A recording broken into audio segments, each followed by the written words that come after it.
ઓમ નમઃ શિવાય. જય હાટકેશ્વર. આજે પ્રથમ શ્રાવણ મહિનાના સોમવારના દિવસે ભક્તજનો ખૂબ જ શ્રદ્ધાપૂર્વક ભાવપૂર્વક આવે છે. હાટકેશ્વર ભગવાન સતયુગથી ચાલુ છે.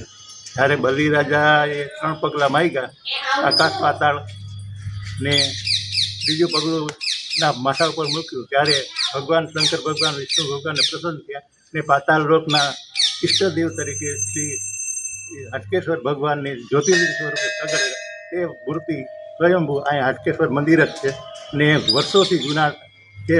નાગર બ્રાહ્મણ જ્ઞાતિના આ ઈષ્ટદેવ છે. તેમજ અહીંયા નરસિંહ મહેતા તેમજ તેના કાકા પરબત મહેતા પણ અહીંયા પૂજા કરવા આવતા. સૌ ભક્તજનો હાટકેશ્વર દાદાના ખૂબ શ્રદ્ધા રાખે છે અને ભાવપૂર્વક પૂજન કરે છે. તમામ મનોકામના પૂર્ણ કરે છે. કઈ જગ્યાએ આવેલું છે આ મંદિર? હાટકેશ્વર મંદિર બહારકોટ નાના નાગરવાળા પાસે, માંગરોળ. हर हर महादेव, जय भोलानाथ, जय भोलेश्वर बापा। हमारे भोलेश्वर मंदिर में आज श्रावण महीना नो पहलो सोमवार है। भक्तों की भीड़ खूब ज उमटी पड़ी है। श्रद्धा प्रमाणे बड़ी संख्या में बधा भक्तों आवे छे। श्रद्धा प्रमाणे दूध नो अभिषेक करे, जल नो अभिषेक करे छे।